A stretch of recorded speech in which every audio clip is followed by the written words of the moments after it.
अगर आप भी बिहार डीएलएड का फॉर्म फिलअप करते समय फोटो, सिग्नेचर, बाकी सभी डॉक्यूमेंट को अपलोड करने में समस्या आ रहा है तो गाइडलाइन के अनुसार किस तरह से अपलोड करेंगे ताकि आपका फॉर्म जो है रिजेक्ट ना हो, तो इस वीडियो में लाइव हम यहाँ पर अपलोड करके दिखाने वाले। तो जिस तरह से हम अपलोड करके दिखाएंगे उस तरह से फॉलो करके आप अपने मोबाइल से भी अपलोड कर सकते हैं। तो उसके लिए सबसे पहले यहाँ पर जो है डोमिसाइल सर्टिफिकेट अपलोड करना होगा, जो कि यहाँ पे निवास प्रमाण पत्र इसका नाम है। ठीक है, अब इसको अपलोड करने के लिए सबसे पहले जो भी निवास प्रमाण पत्र होगा, अगर पीडीएफ में है तो ठीक है, नहीं है तो उसको मोबाइल से फोटो खींच लीजिए। उसके बाद इमेज टू पीडीएफ पर क्लिक कर लीजिए। उसके बाद सिलेक्ट इमेज पर क्लिक करना है और जो भी निवास प्रमाण पत्र होगा मोबाइल से खींचा हुआ उसको इस तरह से सिलेक्ट करना है, कन्वर्ट टू पीडीएफ पर क्लिक कर देना है। उसके बाद यहाँ पे देखिए पीडीएफ डाउनलोड है, इस पर डाउनलोड कर लेना है। डाउनलोड करने के बाद फिर से आपको इसी टूल पे आना और रिसाइज पीडीएफ करके लिखा है, इस पर आपको क्लिक कर देना है। क्लिक करने के बाद इस तरह से ओपन होगा। सिलेक्ट पीडीएफ पर क्लिक करेंगे और यहाँ से अभी जो निवास प्रमाण पत्र को पीडीएफ में कन्वर्ट किया उसको सिलेक्ट कर लेंगे। इसको जो है 150 KB से कम यहाँ पर इसका साइज बनाना है। यहाँ पे देखिए 147 KB बन गया है। अब इसको हम डाउनलोड कर लेते हैं। अब जो है यहाँ पे डोमिसाइल सर्टिफिकेट को अपलोड करना है तो उसके लिए यहाँ पे देखिए अपलोड लिखा है, इस पर आप क्लिक करेंगे। अभी जो पीडीएफ में रिसाइज किए उसको इस तरह से यहाँ पे पेन कर लेंगे। जैसे यहाँ पे देखिए इस तरह से आपके सामने फाइल अपलोडेड सक्सेसफुली लिख के आ जाएगा। अब आप यहाँ पर देखिए कैटेगरी सर्टिफिकेट है जो कि कास्ट सर्टिफिकेट आ जाता है। ठीक है, तो अब इसको क्या करना है, फिर से जो भी आपका कैटेगरी सर्टिफिकेट होगा यानी कास्ट सर्टिफिकेट उसको मोबाइल से खींच लीजिए। उसके बाद इमेज टू पीडीएफ पर क्लिक कर, उसके बाद आपको यहाँ पर जो है सेलेक्ट इमेज पर क्लिक करना है। जो भी कास्ट सर्टिफिकेट होगा यानी कि जाति प्रमाण पत्र उसको इस तरह से यहाँ पे सिलेक्ट करके पीडीएफ में कन्वर्ट कर देना है। जैसे कि यहाँ पे पीडीएफ में कन्वर्ट कर दिया, डाउनलोड बटन पे क्लिक किया, डाउनलोड हो गया। अब इसका साइज जो है 150 KB से कम करना है। उसके लिए फिर से आपको रिसाइज पीडीएफ पर क्लिक करना है। उसके बाद सिलेक्ट पीडीएफ पर क्लिक करेंगे। अभी जो कास्ट सर्टिफिकेट को पीडीएफ में कन्वर्ट किया उसको इस तरह से यहाँ पे सिलेक्ट कर लेंगे। सिलेक्ट करने के बाद इसको भी 150 KB से कम यहाँ पे साइज बनाना है। इस तरह से यहाँ पर देखिए 147 KB बन गया है। बाद डाउनलोड बटन पे क्लिक करेंगे, डाउनलोड हो जाएगा। अब कास्ट सर्टिफिकेट को अपलोड करने के लिए फिर से आपको इस वेबसाइट पर आना और यहाँ पर कैटेगरी सर्टिफिकेट लिखा है, इस पर अपलोड बटन पे क्लिक करेंगे। अभी जो पीडीएफ के साइज को 150 KB से कम किए हैं उसको इस तरह से यहाँ पे अपलोड करेंगे। अपलोड करने के दौरान आपके सामने इस तरह से फाइल अपलोडेड सक्सेसफुली आ जाएगा।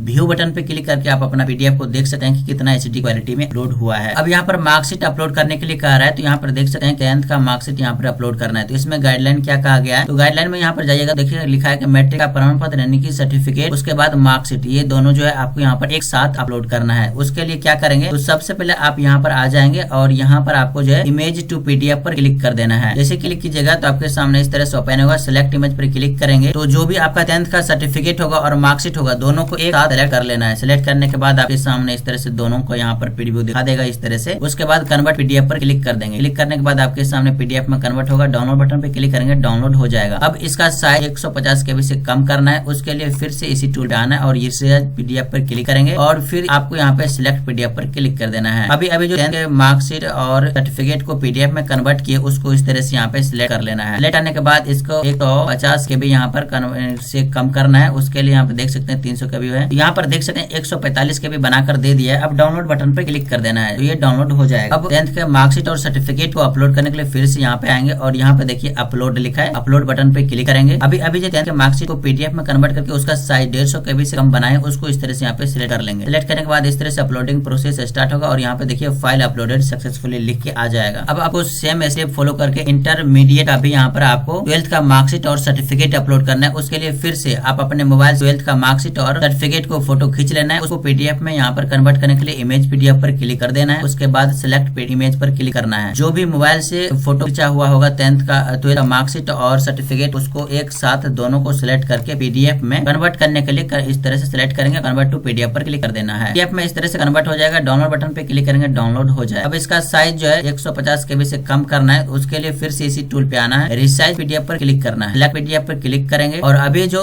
12th का मार्कशीट और सर्टिफिकेट को एक साथ यहाँ पर जो कन्वर्ट है उसको इस तरह से सिलेक्ट कर ले। उसके बाद इसका साइज जो यहाँ पे देख सकते हैं 129 KB है तो 150 KB से कम होना चाहिए। तो इसको हम थोड़ा सा बढ़ा लेते हैं। यहाँ पे देख सकते हैं 148 KB बन चुका है। अब हम इसको डाउनलोड बटन पे क्लिक करें तो डाउनलोड हो गया है। अपलोड करने के लिए फिर से आएंगे, यहाँ पे देखिए अपलोड बटन है, इस पर क्लिक करेंगे। जो भी 12th का मार्कशीट और सर्टिफिकेट को पीडीएफ में कन्वर्ट करके उसका साइज को 150 KB से कम किए उसको इस तरह से यहाँ पे सिलेक्ट कर ले। सिलेक्ट करने के बाद इस तरह से अपलोडिंग प्रक्रिया स्टार्ट होगा और यहाँ पे देखिए फाइल अपलोडेड सक्सेसफुली आ गया है। अब आप यहाँ पर फोटो अपलोड करना है, उसके बाद सिग्नेचर अपलोड करना है। तो फोटो को यहाँ पे अपलोड करने के लिए तो अब इसके अकॉर्डिंग किस तरह से करना है उसके लिए फिर से आपको इसी टूल पे आना है। उसके बाद यहाँ पे देखिए 3.5 × 4.5 सेंटीमीटर लिखा है, इस पर आपको क्लिक कर देना है। क्लिक करने के बाद ब्राउज फाइल पे क्लिक करेंगे। उसके बाद जो भी पासपोर्ट साइज आकार का व्हाइट बैकग्राउंड वाला आपका फोटो होगा उसको इस तरह से यहाँ पे सिलेक्ट कर लेना है। सिलेक्ट करने के बाद आप यहाँ पर जो है उसके बाद यहाँ पर आपको 45 KB लिखना है, उसके बाद प्रोसेस बटन पर क्लिक कर देना है। क्लिक करते ही इस तरह से रिसाइज होकर आ जाएगा। डाउनलोड बटन पे क्लिक करेंगे, डाउनलोड हो जाएगा। अब इस फोटो को अपलोड करने के लिए यहाँ पे आएंगे और अपलोड बटन पर क्लिक कर देना है। इस तरह से आएगा। जो अभी अभी फोटो को रिसाइज किया उसको इस तरह से सिलेक्ट कर लेंगे। सिलेक्ट करने के बाद आपके सामने इस तरह से अपलोड प्रोसेस आएगा।